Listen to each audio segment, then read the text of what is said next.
There we go. Hello. Hello to the people up there as well. Oh, now, look. This looks absolutely ludicrous, doesn't it, carrying a firework? It's something we normally never do. This is a very special firework. I'm holding it at arm's length just in case something does go wrong, and I've got my eye protection on as well. This is what we call an ice fountain, and you can get them in the supermarkets for wedding cakes and birthday cakes, that sort of thing. So if grandma's having a birthday and you want to celebrate, you can put one of these on it and light it.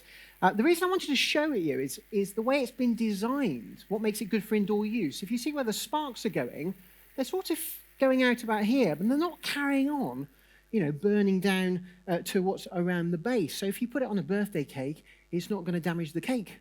I like cake. I don't want to damage it. You don't want to damage your cake. Secondly, it's virtually smokeless. So someone has had to think, someone has to do the research. Teams of people have had to do the research to find the things to make that useful and suitable for indoors. If you get it wrong, if you put the wrong ingredients in there, it could be too big, it could be too hot, it could be too smoky, and grandma would disappear in a cloud of smoke. We don't want to do that. The way that these devices, I call them devices or products, that's our technical term, but the way the fireworks and pyrotechnics are designed makes them suitable for different places. Because obviously that's really good for indoors in a dining room, but that would be no good in the middle of a football stadium if you're about to start a game or something, or you're presenting the FA Cup or one of these big trophies, and that's it. We've spent a lot of money on this. So finding the right size of material is really important, and that's what we're going to explore this afternoon. And you saw in the video that we had a variety of different setups. Some of the shows that I work on are done to music, done to live music, so we'll be reading the score. So we need some people in our industry to be able to read music and watch the conductor so we can keep the fireworks in time. And there are other times where we'll let a computer fire a show, and the computer will take over and fire it automatically. But at all times, we have to monitor the show and keep on top of things, because we can't just press a button, go, and then go and have a cup of tea or watch the show as you would, the audience. We are there doing a job. It's my job with my team, emphasis on team, this is not a solo job. My job is to make sure that the show happens correctly, but also safely, okay? So we've got lots of things indoors that we're going to show you to unpick how that all works. But I did want to show you just some footage. My clicker's not working around here. Just go around here. There we go. This footage was taken from a show I was involved in setting up last year at the British Musical Firework Championships in Southport, up in the northwest. And I want to show you this because it shows you a whole range of effects. Okay, you've got some pyro there, you've got flames. Flames are really popular at the moment. And then you add the lights and the smoke, and you've got lights shining through the smoke. It really makes it quite visible. It does look like those people have got flames coming out the side of their heads, doesn't it, on that picture? It's just the juxtaposition, the lining up. So how do we do this? We've got a mixture of flames there, we've got a mixture of different colours and smokes. There are kind of building blocks, if you like. The other thing we need to think about is sorry about that, is the element of surprise. Now, I'm so sorry. That's terrible, isn't it? Yeah, okay. If there is anybody, has anyone's heart rate gone up a little bit? Because you've now got a bit of adrenaline going around in your body. And some of us really like that. Some of us put ourselves on roller coasters in those death-defying moments, and we get a thrill out of the adrenaline. So there is a certain style of show. Sometimes we'll go to places where they want that, what they call the high-octane stuff. They want the thrill. They want to surprise the audience. Now, you have my word that everything else today will be counted down, okay? You'll know exactly when things are coming, because I have to respect that not everybody likes surprises, okay? There might be some nervous people. We have pregnant people. We don't want someone going to labour, do we? So that's really important. Now, that was an element of the surprise, the anticipation for fireworks as well. There's a whole element of an area of science we call psychology. You today would have been having ideas about what you're coming into, maybe a little bit of excitement, a bit unsure what's going to happen.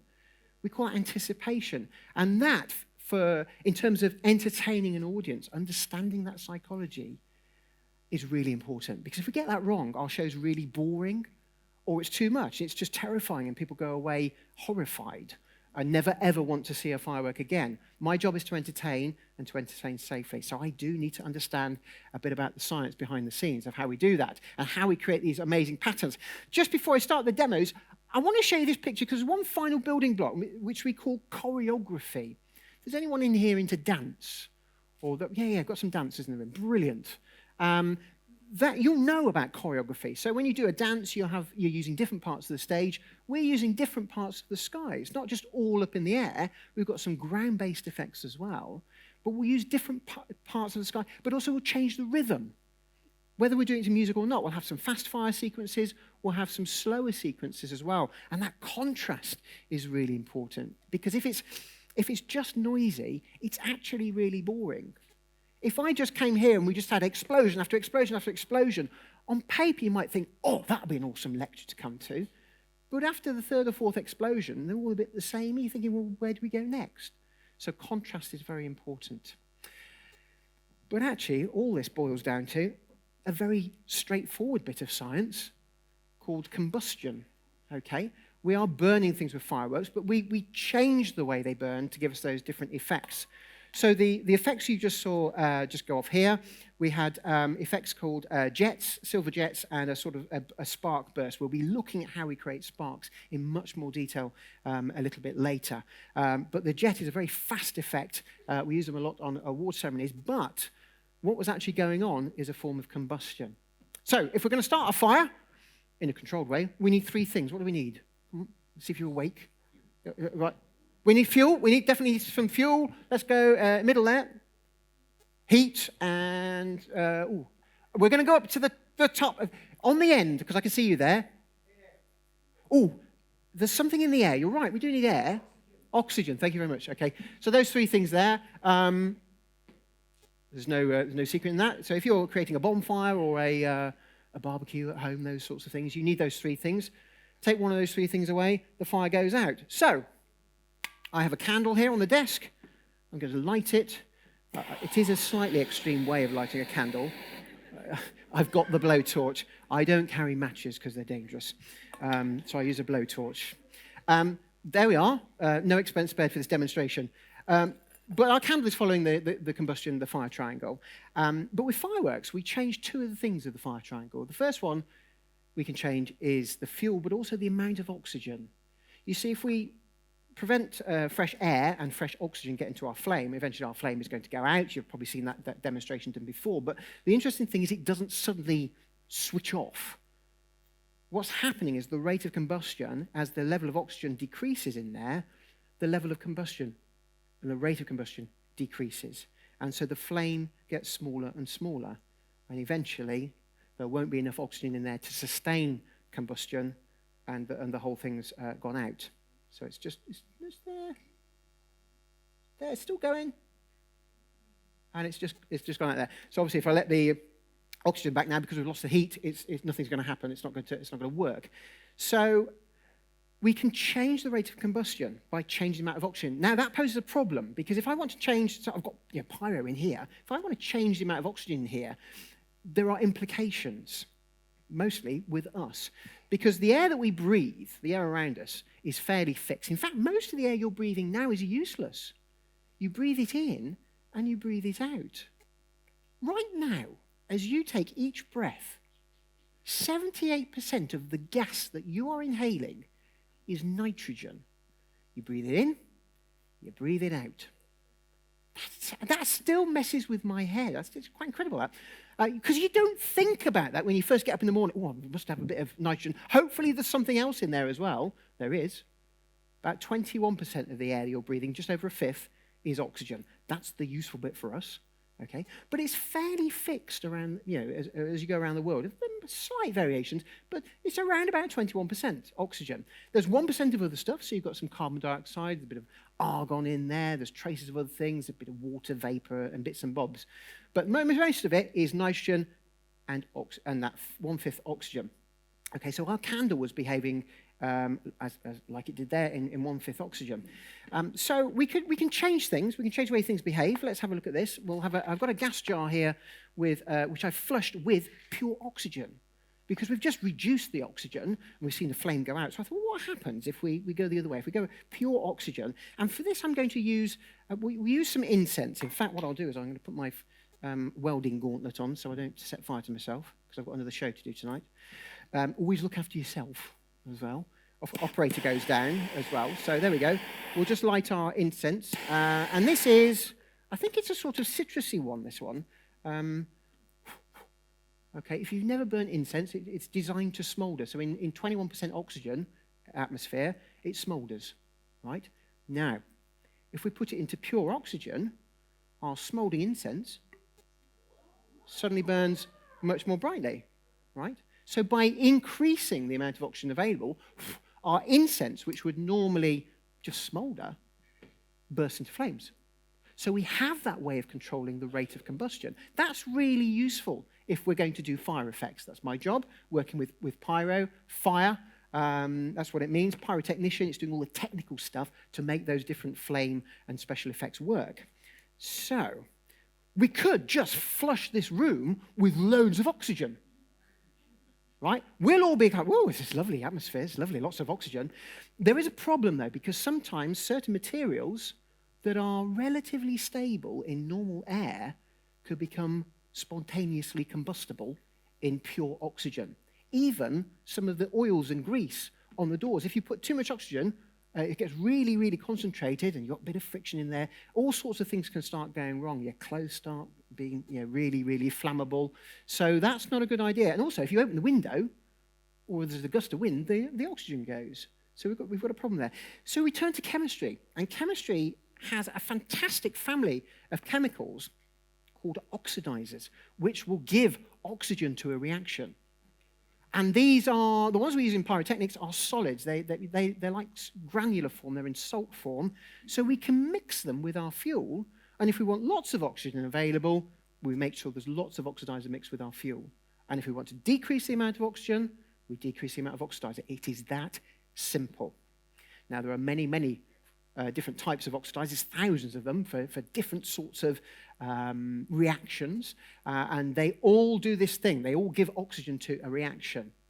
The one we're going to look at, it was one of the first ones to be discovered because it used to be used in preserving meat, curing meat.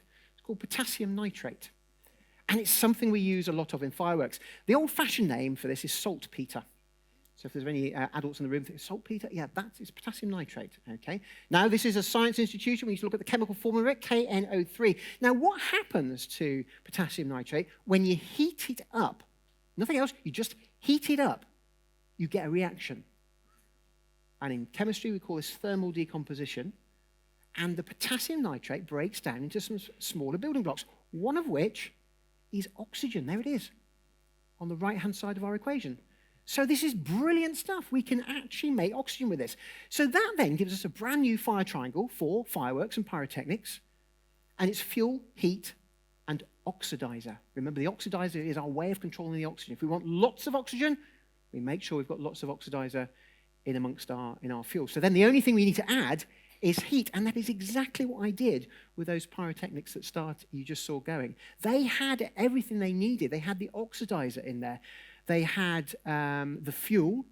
I gave it heat using electricity. That started this whole reaction, and then the firework just carried on. Okay, and all your heart rates went up and things like that. So lots and lots of science going on. So I thought we'd do this now. We're not just going to use a fuel like that. Let's kick things up a notch. We'll move to an explosive, as you do. That's fine. That's so much better, isn't it?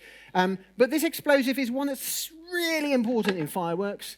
We've known about this stuff for, well over 1,500 years, almost 2,000 years we've known about this stuff. It's called, well, what do you think I'm talking about? You come to a firework lecture, what are you expecting to see? The girl there, just there with the red mask on, yeah? Oh, it's in fireworks. It is fire. You're so close. Yep. Gunpowder. Except we're going to call it black powder because it's black. We're very descriptive in fireworks. Stay with me on this one. I know. Rewind the video if you're watching online. So, black powder is a mixture. I shouldn't bang it, should I, on the surface? Black powder is a mixture of three things. It's a mixture of charcoal, sulfur, and potassium nitrate. Now, most of the mixture is potassium nitrate, about 3/4. Okay? About 15% is charcoal, 10% sulfur. So we can broadly group these into two kind of groups, all right? We've got our fuel, majority of which is charcoal. So it's the same stuff you put in your barbecue. Now, charcoal's primarily made up of carbon, but charcoal has got impurities in it. And the science about this is really quite complicated, but there's lots of contaminants in there that actually contribute to the reaction. So often in chemistry, we don't want lots of contaminants in a reaction, but to get some really good types of gunpowder effects, we use charcoal, different woods, okay? So there is carbon in there, there's other stuff in there as well. Charcoal, sulfur, potassium nitrate. Potassium nitrate, remember, is making our oxygen. So I thought we'd do this now and see what happens. Let's move that glass out of the way. I'm going to minimize that. Now, if we just switch to the visualizer, you will see me putting the black powder onto this heat-proof mat. Now, on the heat-proof mat, you see this green wire here. That is actually a delay fuse, a safety fuse. It's called plastic igniter cord. Brilliant fuse. We use it a lot in fireworks, and it enables us to delay when a thing lights, and also it will burn underwater.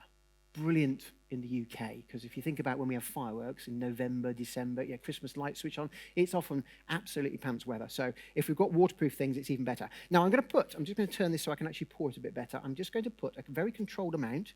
Notice the scientific dosage that I'm doing here. All right, that'll do. Ooh. We've got about half a teaspoon there. I don't want any more. Now, you may see me joking every now and then. I have rehearsed this, okay? I haven't just been wheeled off the street. So there we are. So let's think what we've got. We've got our fuse here. I've taped it to the heat-proof mat. This is about just over half a teaspoon of gunpowder, which is a mixture of charcoal, sulfur, and potassium nitrate. It's an explosive. Once I've lit that fuse, remember it is waterproof fuse. So even though I've got water to extinguish any fires, if that's lit, we're committed, right? So we've got to do this properly. So with that in mind, I'm going to put this over here. I'm going to put that there. I'm just going to drag those boxes back a little bit so you can just see there. I'll try and do the same over this side as well, just give you a fighting chance. Okay. I've made sure that my exit is clear in the event of something going wrong. Remember, always look after number one. Right, now, safety screens. Sorry about these. This has taken a few hits, this one. I've given it a clean. I've got another one here. I did give this one a clean. The soot was really easy to get off. It was the blood I had difficulty shifting. Baby wipes, though, aren't they awesome? You can shift whatever you like. If you've got blood on your safety screen, baby wipes. Right, blow torch, got my eye protection. So this is gunpowder. You will see it when it goes off, okay? And as good scientists, we're going to observe. We will bring the lights down just a fraction so you can see what's going on. But yeah, if we left the lights up, you would actually still see it, okay? So I'm going to go in like that, light the fuse. I'm going to move out of the way. Gunpowder's going to go, right? Now, at this point, I look around the audience and I see a whole range of different reactions. We've got some people who are leaning forward. This is interesting. This is okay. We've got a couple of people who are just like this, and they've got fingers over their ears. It's just the adults. And there are other people, come on, Tosh, get on with it. You're salivating, okay? And that's fine. We have to be respectful that not everybody likes surprises. So I am warning you, I'm about to light the gunpowder, okay? So move that out of the way. Oh, statutory, yeah. For insurance purposes, have to show this. Don't try this at home. If you want to try this, do the science, study the science, and you can get to do this. Right, here we go. So, I'm going to light the fuse. Oh, the whole thing just went. It just went. I missed the fuse. My aim was horrific. It went off. That was it.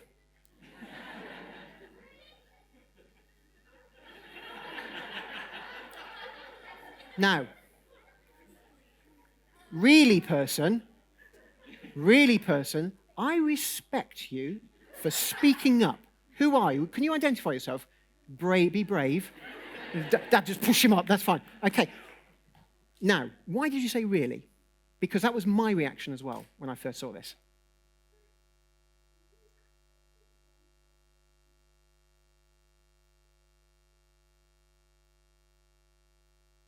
Yeah, go on.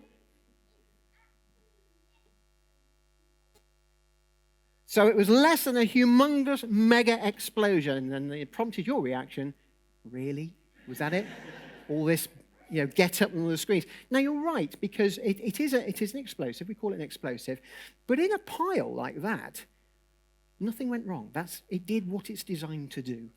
It burnt really well. Because if you think what we had that we got charcoal sulfur and lots of potassium nitrate. So it's going to burn really well. It's almost like a mini bonfire. But this mini bonfire is very different.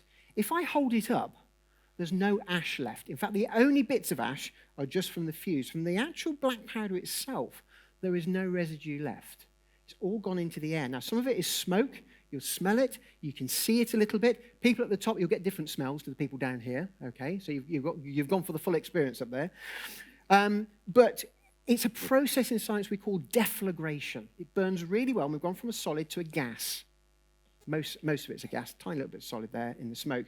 But if you can imagine going from a solid to a gas, our particle models, in a solid, particles are arranged really closely together. In a gas, they're arranged much further apart. So we have this exothermic reaction. We had lots of heat. I felt the heat. I was quite close to it. Okay? Exothermic reaction, converting all of this solid into a gas, and we have what we call expansion.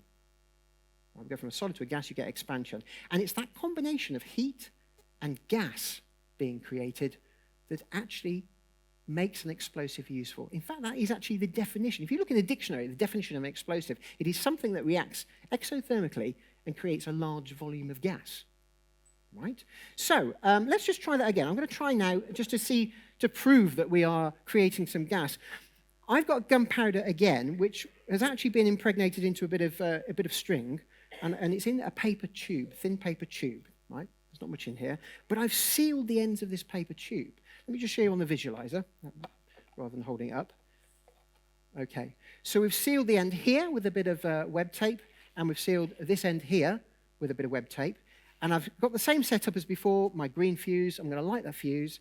That will burn down, ignite the gunpowder in here, and I'm hoping to catch some of the gas. If we can inflate the tube or something to prove that that gas is there. All right, so we'll put that there. Right. Where's my safety screens again? Right, we're going to use this one, okay, and this one. Right, that's good. Only because it's pointing sideways, and I want the screen just to come around the side a little bit more to protect this very old desk that we're working on, and the people. Right, okay, so same thing again. We'll bring the lights down a little bit. So it's the same chemicals in there, same chemistry. Right, and it's just confined in some paper. Let's just see if we get a little bit of inflation of the paper. Now, hold on. In the interest of quality control, I need to go back to Mr. Really. Oh, you're smiling now. Was that a bit better? He's nodding. We've won. Thank you. Now, seriously, that is incredible because all we did was enclose it in a bit of paper. Let's put that smouldering mess. And I can't think of any area of chemistry where you can take an ingredient and wrap it, enclose it in paper, and you have such a dramatic effect on the rate of reaction. That is a really fundamental property of pyrotechnic ingredients. If you confine them when they burn, you increase the rate of reaction. So actually, I have two ways of speeding things up. I can increase the amount of oxygen. I can confine them as they burn. And if I did both, then we're really going for it. Let's just look at this again. Let's just see what we've done so far. We did black powder loose, first one. And remember, this is a process called deflagration. We've got a slow motion here. So here's our flash powder, black powder in slow motion. Fuse is burning down. And you can see when we slow it down, you get that sort of rising mushroom cloud effect. And the gas is evolving. In the second example, we put it in a tube. We actually nickname this pipe match or quick match. And when we set fire to it this time, fuse burns down. It's totally different, isn't it? And if you think about what was going on, the fire gets to one end of the tube and it starts to ignite the black powder in the tube. And initially, before the paper's had any time to catch fire or anything, the only way the flame can go is further down the tube, where there's more gunpowder waiting. that joins in. So you can see how it accelerates the reaction. And so I say, it's a really useful thing. So if we want the effect to go really quickly, we confine the burn. But there was something else that happened. All that gas was building up inside our paper tube, and eventually the tube ruptured, and it released that pressure in a short amount of time, and we had a bit of a pop. So we've got a bit of way of making noise. So if we let pressure build up and release it in a short amount of time, we cause a vibration in the air. We hear that as a pop. That's not a bang, by the way. We'll do a bang a little bit later. That's a pop. So in technical terms, okay, it's all relative, of course. So good, right? We've got our basics, and that applies right the way through fireworks. Now, color. How do we get color? Color's really important because color's meaningful. If you've got an anniversary or you follow a particular sports team, we want colors. And we do wedding shows and civil partnerships, that sort of thing. People want the pinks and reds for the sort of the anniversaries and the love themes and things like that. To get color in fireworks, we turn to metals, but we use metal compounds or metal salts. So we're not necessarily using the actual fragments of metal themselves. These are compounds that have got metals in them. And we found over the years, through an area of science called spectroscopy, that particular materials, different materials, will emit different coloured light and flames when they're heated up. We've actually used that technique to work out what stars are made of, because we look at the spectrum, the different colours of light coming from a star, and we can split it up, we can point it through a prism, we can split it up, and we can analyse the different colours. And because we've done similar experiments on Earth, we know that hydrogen, for example, will give off certain colours of light, and we see those colours of light coming from stars, and that's how we know there's a lot of hydrogen in stars. It's how we also know there's helium in there as well, and iron and these different things. Now, that's not terribly useful for fireworks, because we're not going to be looking at stars. We want the flame colours down here. Science has told us that there are particular metals that are really good at generating colour. And over the years, we've discovered that we've got a menu of the most commonly used ones. Magnesium is in a slightly different class of its own, because that's the only one here where we actually burn the little fragments of the metal. The others are all locked up inside compounds. Probably the most obvious one that you've come into contact with will be the sodium. So we've got strontium that gives us red, sodium gives us yellow. We use salt, table salt. Sodium chloride is table salt. If you put salt in your water, if you're boiling rice or potatoes on a gas hob and the water boils over, when the water with the salt in it hits the flame turns a sort of orangey yellow. That is because of the sodium. And more importantly, it's the electrons, which are some of the building blocks of the sodium atom. What actually happens when they hit the flame? They get excited. They absorb a little bit of energy from the flame. They get excited, and this is a term we use in physical chemistry, excited, and eventually they want to return to their relaxed, what we call ground state, and in doing so, they have to release a bit of energy. They release it as a photon, and photons are little packets of energy that our eyes detect as light. Some photons the wavelength of light is invisible, but for the purpose of fireworks, we want visible colours. So strontium gives us red. Sodium gives us yellow, barium green, copper blue, potassium purple. They're all different size atoms, essentially. That's kind of a way of thinking of it. Copper's an interesting one because if you do copper in a school laboratory, copper is a sort of greenish colour, right? If you do a flame test. But it's because copper can exist in two what we call oxidation states. There's actually three oxidation states, but two oxidation states, copper 2 and copper 3. Copper 2 is a blue flame, and copper 3 is a green flame. Most copper occurs as copper 3, and if you get copper 2 too hot, it becomes copper 3, it oxidizes up. So we have to be, copper is, and the blue color is actually really quite difficult to get. We don't want the reaction to get too hot, get too carried away. So I'm going to show you three metal compounds, which I've mixed with a little bit of water to dissolve them, and I've mixed them with alcohol. I'm using alcohol because alcohol burns with a colorless flame. I don't want the fuel, my alcohol, to affect the color of the metal salt. So the colors you see here, most of it is from the metal salt. Now this first one is potassium. It is quite subtle, so we will bring the lights down for this one. Okay, this is potassium, and it's a sort of, I've got a little bit of contamination there, but the potassium, it's a sort of a bluish purple. It's not terribly, it's quite a subtle one, that. Okay, So let's go for this one. You might be able to work out what this metal is.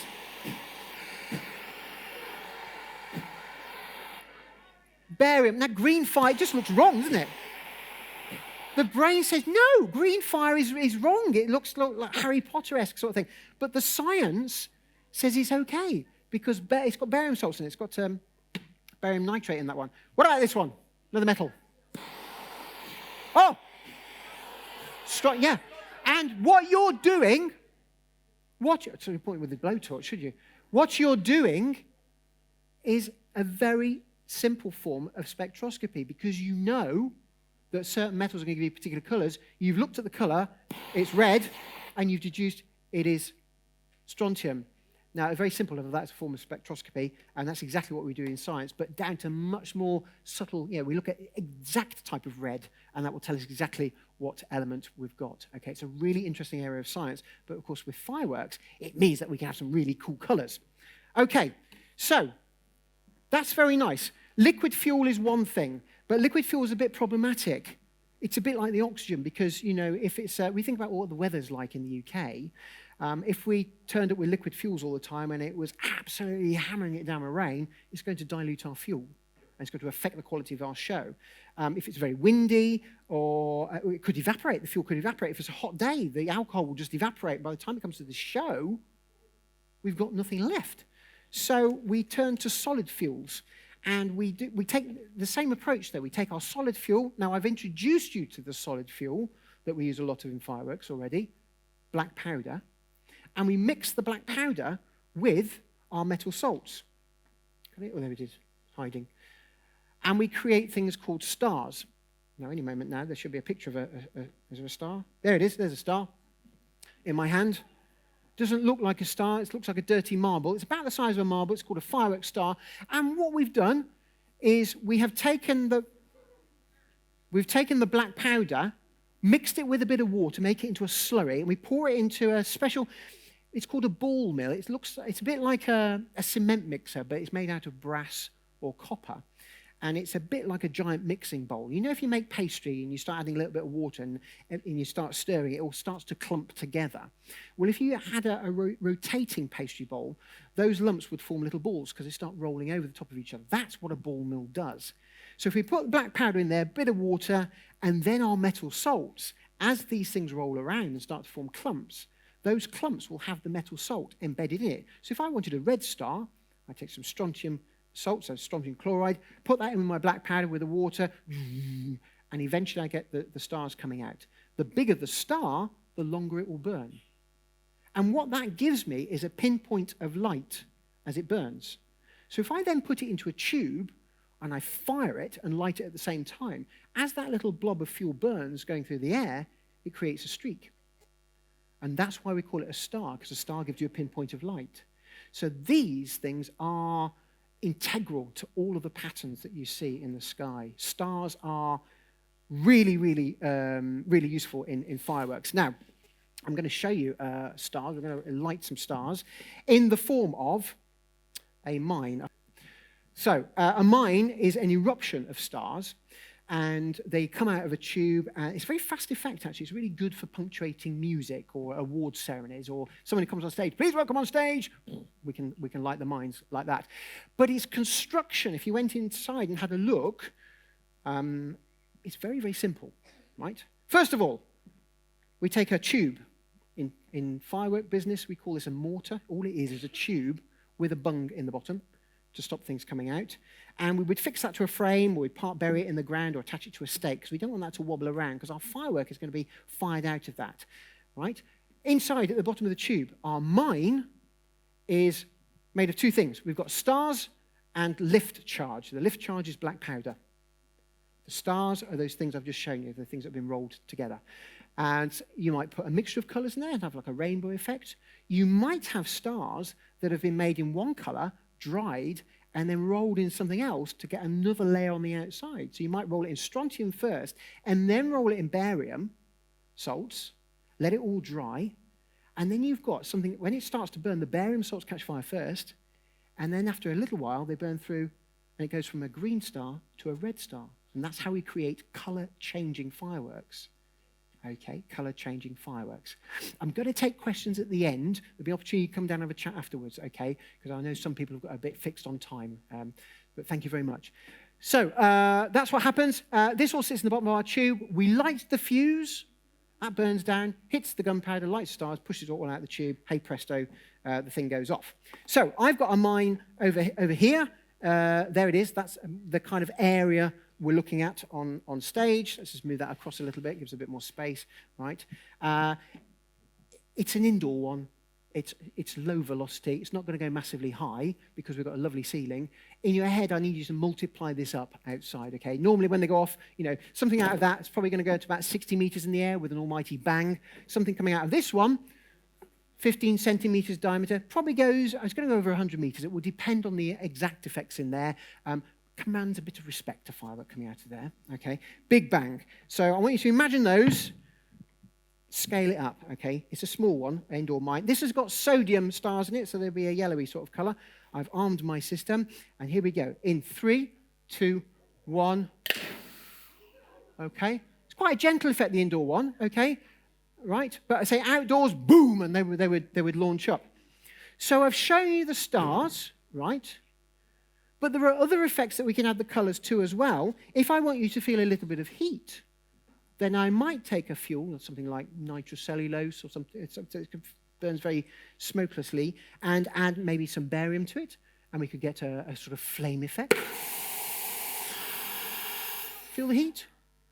Feel the warmth? Yeah.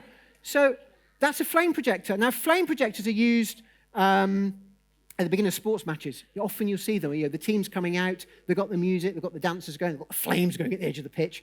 Most of them will use liquid fuel because we can turn the liquid pumps on and off very quickly, or they'll use propane.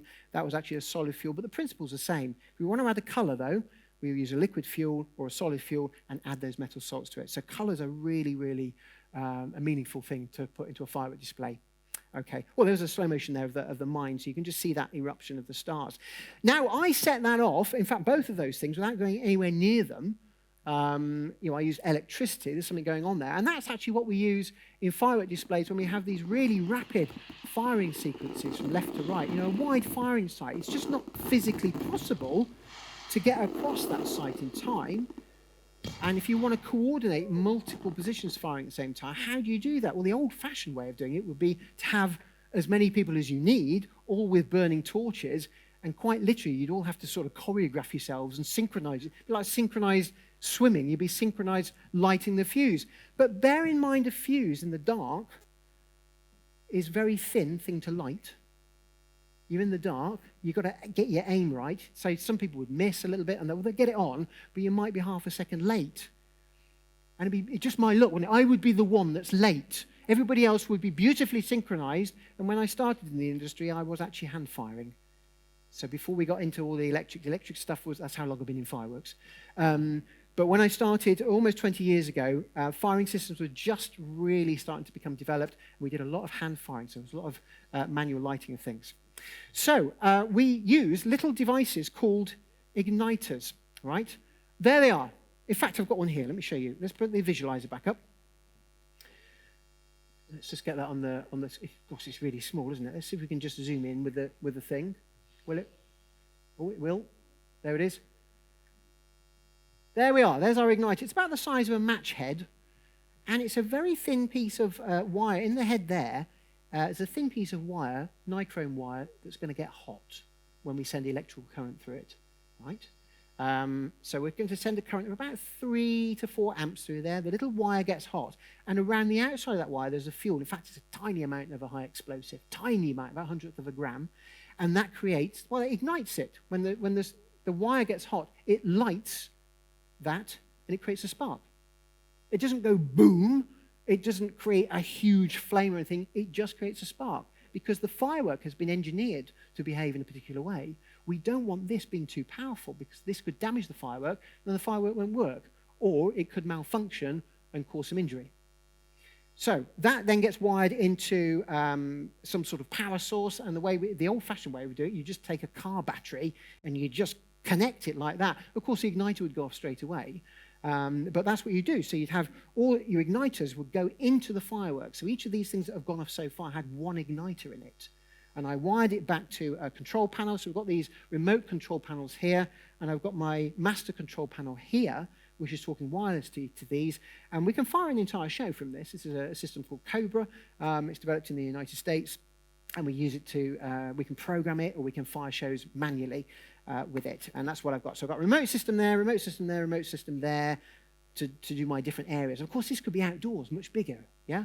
So I've just condensed it because we're indoors here. And so I would wire my igniter into my remote module. I'd hope that I've wired it into the right circuit. Because it's all very well programming a computer to do all sorts of whizzy things. Because what we do is we give each of these modules an address. We say module 1, module 2, module 3. Each one's got 18 circuits in on this system. So I say, right, module 1, fire circuit 3 at 10 seconds. And I might say, well, at 11.5 seconds, I want module 3 to fire circuit 12. Or I might want all modules to fire circuit 8. So you program this all in. So this programming is very important. But it's relying on the technicians to wire the fireworks into the right circuit. Because if you put the wrong firework in, the box doesn't know. It just fires circuit 13 if you tell it to fire circuit 13. And whatever's in 13 is going to fire. And I've seen some very unfortunate situations where a finale has gone off too early because there's been a trainee on the show and nobody's checked. Oh, and it's a horrible moment. So we do a lot of checking and fault finding. So let's see an igniter, because normally you don't see these going off. I've got one here. I've got lurking there.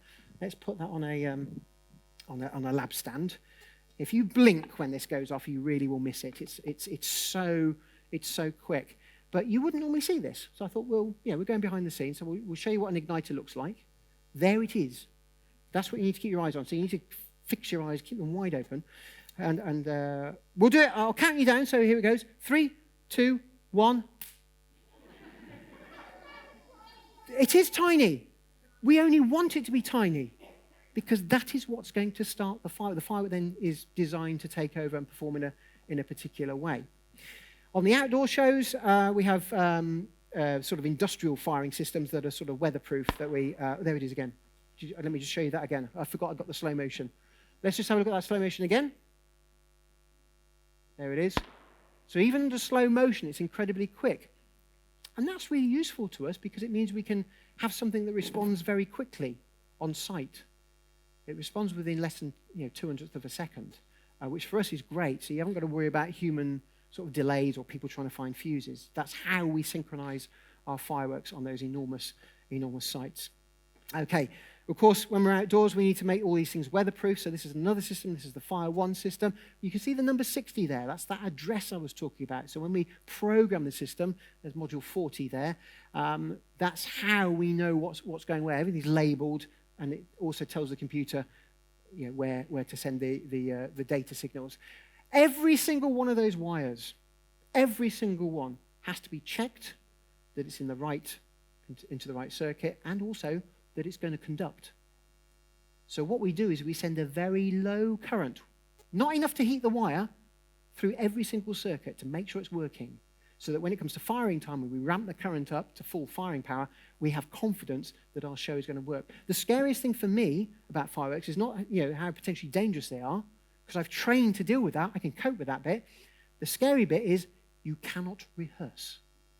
Each firework can only go off once. So I could rehearse with a different set of fireworks, yeah, but this actual set of fireworks that I've got on stage here, there's an side of it. I don't actually know whether they're going to work or malfunction, so I have to plan that in to the way I set up the lecture, okay? That's made you think. Right, okay, where are we going next? So we're going to look at our building blocks. What building blocks? Oh, they're building blocks now. So now, listen what we've got. We've got colour, we've got the control, we've got our ways of changing the rates of reaction. What about creating the patterns? Well, this is actually quite straightforward. Each firework sits in a tube. I showed you the mortar earlier.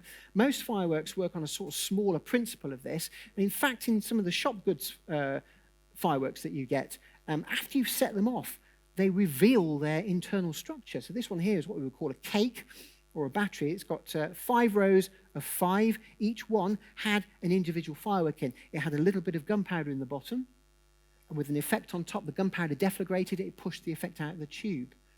Okay, we'll look at that in a bit more detail. But a lot of ours have got single effects in. So these tubes you see here on the screen fanned out in different directions. They've got each one has one effect in it. Okay, and on bigger shows, this is a competition show at the British Firework Championships. After firing, this is at Plymouth, so the big event they have every August. You can see how many individual tubes there. Each one had to be checked and set up manually and wired in and checked by the technicians. It's a very technical job. And, sorry about that, get rid of that. We have these frames. Okay, when you look at a firework display, you know, it doesn't tell you how it's going to fire. Or you can look at it and say, okay, this thing in front of me has got 9 different angles on. I then, or the choreographer, the person designing the show, says, right, I'm going to have 9 angles or 5 angles. They've then got a choice. They could fire the whole lot all together, or they could say, right, we're not going to do that. We're going to fire one after the other, and we have what we call a wipe across the sky. So from that one setup, you've got these different ways of doing it, or you can come from the outside, meet in the middle. There's all sorts of different ways you can do. You can have more than one firing position. So we tend to have odd numbers of firing positions, so you've always got one in the middle. We're big on symmetry with fireworks. So we could go from one side to the other. So this is what we call a slow chase sequence or a walk across the sky. We could fire them all together, of course, create a sort of lattice effect. There's all sorts of things that we can do. So you've got the physical setup, you've got the chemistry going on, you've got the electrics going on as well, and you've got the artistry side of it, how you decide the order and the speed at which you're going to fire all things. So let's look at another building block, fountains. Now, this is a slightly broad topic, sparks, fountains. Fountains are anything that create a spark. Now, we can create a spark. There's lots of different ways of creating a spark. Let me, I've got a pick, right, here we go. Let's try this. Right, bit of metal. You might have seen this before, this sort of thing. But if you take a piece of metal and one of these, angle grinder, right? What you find is that as you grind the metal, you get the spray of sparks. Okay, we know that. You see people working in garages. And as a child, I used to think, oh, sparks. As human beings, we love watching sparks. Okay, so that's one way of doing it. I could take that out. It's a bit noisy, okay, and a bit dangerous because sometimes these wheels can shatter and things. So it poses all sorts of problems. But what's happening there is the friction of the angle grinder on the piece of metal here, the steel block, is raking bits off. It's abrasive. It's breaking bits off. But because we've got the friction as well, it's getting very hot. And those pieces of metal coming off are somewhere between sort of 1,500 and 1,700 degrees Celsius. And they react with the oxygen in the air. So just as our candle was burning earlier, we can have metal oxidizing in the air. It's quite a gentle reaction. Sometimes you get those, the little blobs of metal will break and you get this sort of flittering sort of effect. But that's what's going on there. Now, to prove that it's little pieces of metal, we can take we can do another demonstration. If I use little bits of iron and put them into a blowtorch flame, I should be able to create a similar sort of effect. Now, this does take a little bit of judgment with the angle, but I've got some little granules of iron filings here, and you can just see. It's not the world's most exciting demo, that one. Let's just try that again. You get the idea. Little pieces of metal creating a spark. So, we'll get rid of that, because if you paid to see that, you'd be very disappointed. Let's take it up a notch. Let's put those little granules of metal, little granules of iron filings, in with black powder.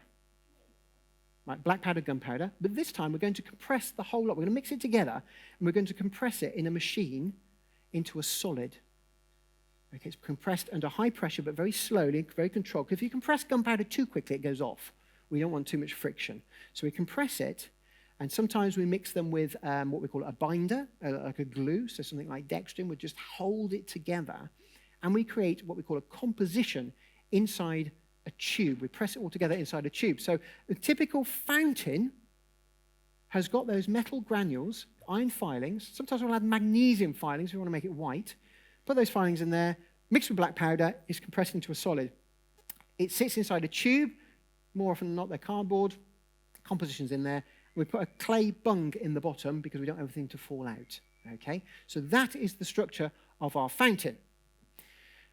But at the top, we make it very narrow. We want to choke it. And this is basically, if you think about a garden hose pipe or the tap in the bathroom when you're doing your teeth, if you turn the tap on, the water comes out or comes out the end of the hose. If you put your thumb over the end of the hose or finger over the end of the tap and you make the tap very narrow, you can get the water starts going really fast. And if you're good, you can get the jet of water across the bathroom. If you do this and somebody grumbles at you, the correct answer is you are doing fluid dynamics research. It's a very serious part of science. Fluid dynamics explains the behavior of gases and liquids, particularly if they're under pressure.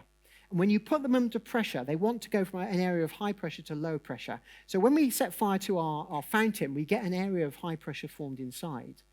And it wants to escape to the normal atmospheric pressure around the outside.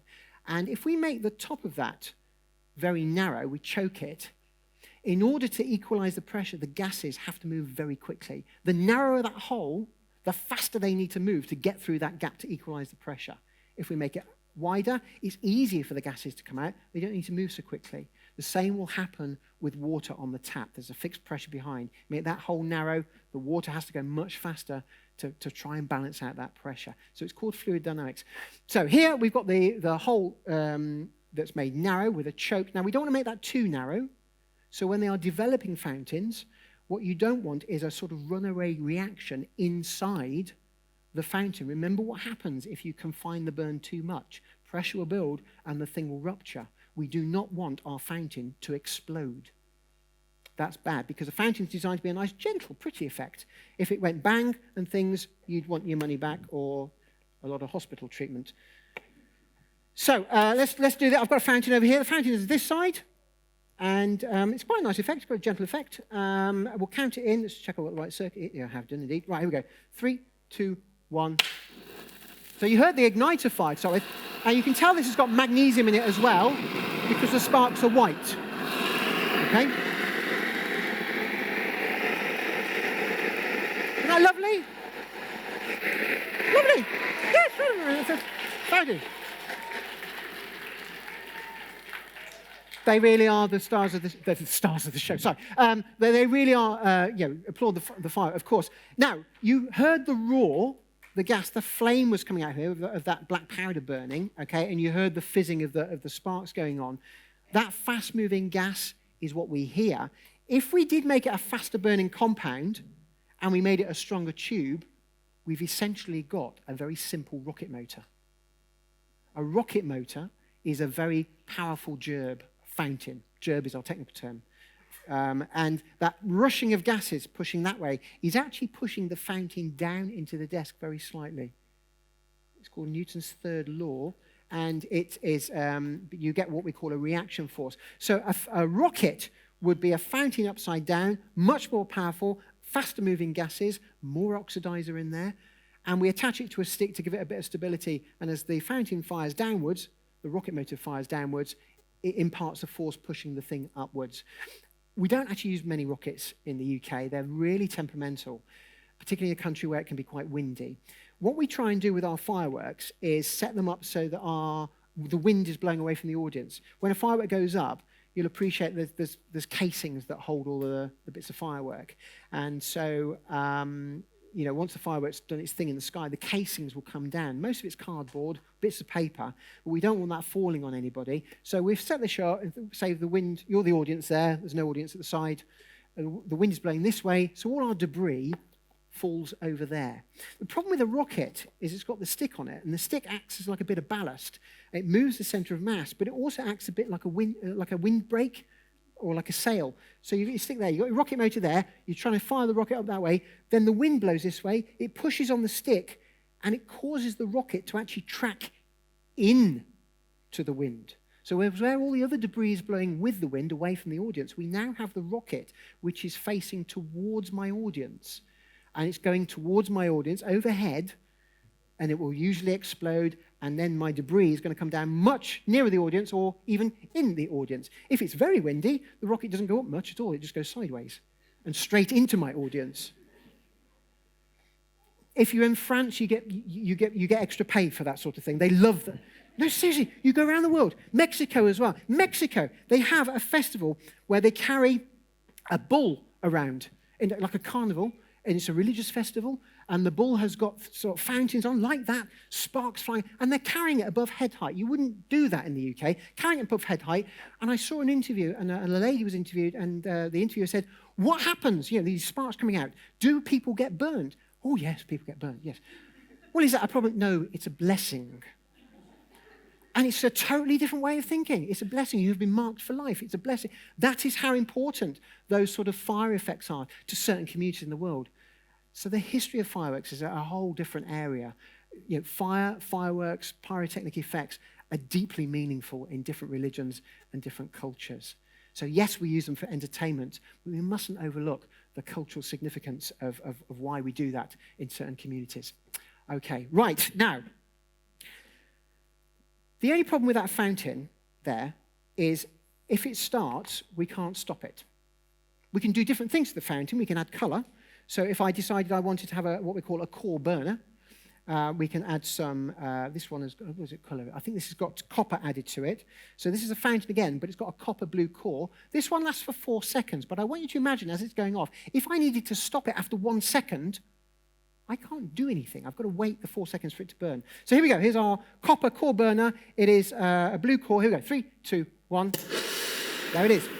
Stop, stop, stop. So we've brought our building blocks, the colour into it, but we've still got a problem. We've still got this issue that we can't stop it. Now, all I need for a fountain is some metal flakes, and I need to heat them up. Right? Now, I attempted to make my own with a blowtorch. That was a bit of a damp squib. But we do have this machine here. Now, this is what we call, this is fairly new to the industry, this thing. It's been around a few years, but because we haven't had that many shows over the past couple of years, not all audiences have seen this yet. This is a spark machine. There are several companies that make them, but it consists of a hopper, a little tank, which we put some metal granules in. Now, we're using not iron, because iron's prone to moisture. We're using a different metal called zirconium, but it's powdered zirconium in a little hopper, and there's a mechanical feed, and we're going to feed that into a heating element. So we're going to heat our metal granules, but we need to get them up. So we're going to use air under pressure, a little fan, and we're going to blow this up into the air. And because it's electric, I can turn it on and off, right? So this is a whole new area of science. So I'm just going to turn my system on, so you can hear the fan coming up. That's armed. And if we turn the system on, it sometimes takes a little while to get going because I haven't used it much today. So I've turned it on, turn it off. Turn it on. But not only can I turn it on and off, I could change the height of it. So I turn it off, turn it on. I want it a bit higher. Let's go a bit higher. Oh, I've had enough of that. Let's just bring it down again. We'll go off. Now, we can also program the system to do its own thing. So we can have a dancing fountain. We can just turn it going, just say off it goes. So it's going to get high, down, and it can just pulsate, And then when we've had enough, we say, well, we'll turn it off. And it gives us a really controllable way. So can you see, by understanding the building blocks of what goes in to our fountains, we can use technology, we can use all the building blocks to create effects which are much safer. And if you look, no smoke. There's no smoke off that. So when we're looking at taking these effects to venues where we want the visual effect, but we can't have the smoke, or we don't want flames indoors, we can use these machines, these spark machines, to do that for us. Keep your eye out on Eurovision in the next few weeks. They use them a lot. They tend to hide them under stage, under grills, around the edge of the stage, but you see fountains turning on and off very, very quickly, changing height. It's these machines here. All right, that is really, that's where technology is heading with sparks. Oh, and the sparks themselves, you can think of them like little bubbles. I should have shown this a little bit earlier, actually.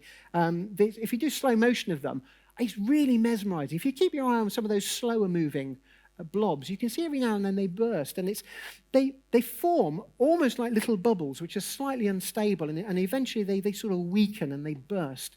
It increases their surface area, and they are much more prone to reacting with the air around them. I just think it's a lovely, gentle effect. And there's one more thing we can do with it as well with sparks. We can create some special effects. So again, like I said earlier, sometimes you get asked to do special effects, and one of the effects, probably one of the most common effects that we get asked to do, is to make it look like things are going wrong, exploding, and film sets, people running, chasing each other. They want sparks flying out of the wall. Someone's shooting somebody, and it looks like a bullet's hit nearby, a spark's appeared, or someone throws an electrical switch and spark explosions come out. We know how to make the sparks. We need granules of metal. All I need to do is heat them up.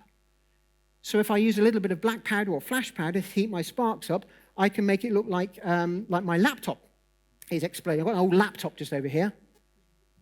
There's my laptop there. Okay. Well, it was. If you turn it on, this happens. So, but of course, you can hide the effects in the theatre, right? You hide the effects in the theatre, make it look like it's a normal laptop. You knew something was going to happen because I warned you. But in a theatre, you could have actors doing their things, and then there's a technician off stage. We always have line of sight, so we can make sure the actors aren't too near. Everybody's rehearsed, and you hit the effects, and that's what goes on. So when you see special effects or stage pyrotechnics going off in a theatre, it's all been really well rehearsed, but there are lots of people involved. It's all this team effort. But understanding the science is really important. Okay. So we have to be mindful of the debris that's coming down. One of the things we have to do is a lot of maths calculations. I'm not going to do all the maths calculations now. That's another lecture in itself. But we create a probability distribution. We use vectors. So when you're doing vectors in your maths lessons, we have to use vectors on our firework displays to predict where our debris is going to go. And that helps us work out which bit of the field or the site we need to close. This is Epsom College, actually. I was doing a show there a few years ago, and we had to work out where we wanted the audience based on the particular weather forecast. And so we do these plots, give that to the event organisers, and say, oh, brilliant, the maths is telling us where it's safe to go. So there's a lot of maths in the preparation of doing fireworks as well. Of course, the other thing when you think about it is if we go firing in the air, there could be aircraft up there. And in parts of London, we need to be very, very respectful of like the approach paths to City Airport and Heathrow and Gatwick and places like that. So we liaise with the Civil Aviation Authority. There are very tight rules about that, basically, because it's illegal to shoot down aircraft, which is fine. I'm cool with that. I'm down with that. But it does pose some really interesting conversations. And I did a show not far from Bristol Airport a few years ago for a client. It was a 2-minute show, and the airport actually held all flights for 3 minutes. We had a 30-second gap either side of this 2-minute show. We had clearance from traffic control, air traffic control, and they said, you fire your show. We did it. The air was silent. I radioed through and said, we're done now. And they said, yeah, we watched it from the control tower. And all the jets started going again. So a few years ago, I actually was responsible for a minor delay at Bristol Airport. But there we go. All in the name of safety. Right, we've got one final bit, and I did promise you this. It's about the sound effects. Now, there's a whole array of sound effects. The one I'm going to do for you is a bang. And if we go right back to the beginning when I showed you the black powder, we did it loose, didn't we, the deflagration, and you saw it create that plume, and then we put it in paper, and it created a bit of a pop because we confined the burn, we allowed the pressure to build up. What we're going to do now is extend that, go a bit further, and we're going to change our material. We're not going to use black powder, we're going to use flash powder. Now, flash powder is much more potent, it's hotter, and it goes faster, and the reason it's hotter and faster is it's got a lot of oxidizer with it, but our fuel is not charcoal and sulfur this time, it is metal. We're going to use magnesium. We're going to oxidize magnesium. It gives a really bright white flash, and it gets very hot. Now, flash powder was invented it's actually used in early photography. If you look at old photography kit, you have these, what we call flash pans, and they would put flash powder in there, a mixture of magnesium. Sometimes they would just use magnesium, and they'd send electrical current through it to heat it up. Add a little bit of oxidizer with that, it speeds it up, and you get a really bright flash.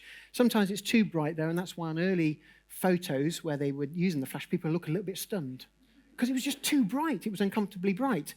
And all of this kit was put together with these old sort of box cameras, and And occasionally I get asked to go and set these things off because they want a pyrotechnician on set for a TV shoot. And if I'm really unlucky, they actually get me on set on camera and dress me up. So, but I'm there still doing a job. I'm doing my hair's all made up and things like that, but I'm doing my job as a pyrotechnician because I'm out there on some TV show somewhere doing that. Right, we're not going to use paper. We're going to use cardboard this time just to give it a bit more oomph, a bit more pressure. Now, you might be thinking, oh, big deal. That's enough, right? I could use paper, but I want it a bit louder, so we're using cardboard. We've got 1 gram of flash powder in this thing. It's called a maroon, from the French marron, which is also the French for chestnut. Chestnuts will go bang or pop if you put them in a fire. This goes bang, doesn't go pop, it goes bang. But we have a problem because all that cardboard and stuff could fly off at really high velocity, and we don't want that to happen. So we put it in a container to catch the shrapnel. And it's called a fragmentation chamber or a shrapnel container. That's a bit of a mouthful. So in the theatre industry, we call it the bomb tank. So now, obviously, I don't mention it. I don't call it by its real name when I'm coming to venues like this because I'm a bit nervous. Tosh is coming in with a bomb tank, but that is it. If you go and work in a theatre, they talk about bomb tank. That is it. It's a glorified dustbin with a grill at the top to let the sound pressure out. Because if we completely seal it, we just move the problem. Remember, we're going to have a large volume of gas being created. If we do that inside the solid metal container, we could end up with bits of metal, if we get it wrong, bits of metal flying out, which is a bit more dangerous than bits of cardboard. So that's our fragmentation chamber. This is loud. So in the interest of comfort and being able to talk to each other after the lecture, I am going to ask you to cover your ears. And children, can you please make sure that the adults cover their ears as well? Because I usually get an email, that hurt. Right, I'm doing a lot of these, so even I'm going to cover my ears. If a pyrotechnician says cover your ears, you cover your ears. Right, so I'm going to arm my desk, and we're going to do this as a countdown, right? And this is our maroon. It's going to create a very loud bang. So cover your ears, please, folks. Here we go. We're going to fire it in 3, 2, 1. Well, that's a good gutsy thing there. Did anyone feel the shockwave? Yeah, you felt the shockwave, yes. Good. So, that's what it's all about. Let's just cover this to keep the smoke in. So, well, you can't do it again because the firework can only go off once, remember? Firework only goes off once. But that's how we create a bang. I don't want to go any louder in here because we've got glass ceiling, we've got lights, we've got people, cameras. But outdoors, the principle's the same. We just have a strong container. We have been using plastics in the past, but we are desperately trying to get the manufacturers to move away from that. And the more responsible firework companies will be looking at what goes into the fireworks, and they are now banning the purchasing and ordering of plastics in fireworks, but we do find some unscrupulous manufacturers just slipping them in. But the majority of them are cardboard, which is great news because it biodegrades. And that is our final building block for today, which I wanted to show you. Here's my clicker there. All this is put together when we do the shows. I talked about the patterns, the sites we rig on and things like that. These are kind of typical firework displays, but occasionally I get unusual challenges.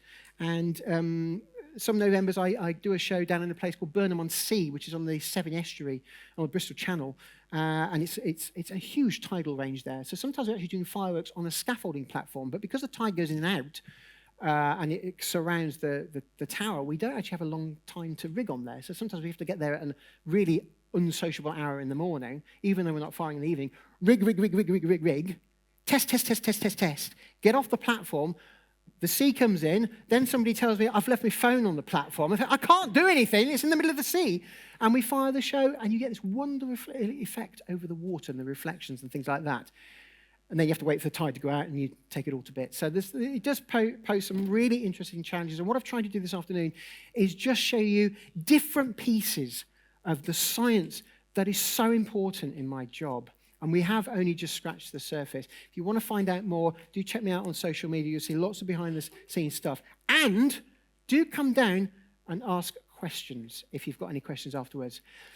Keep in touch with the RI. Lots more interesting lectures coming up. For now, though, thank you for being a great audience. And we'll see you again sometime.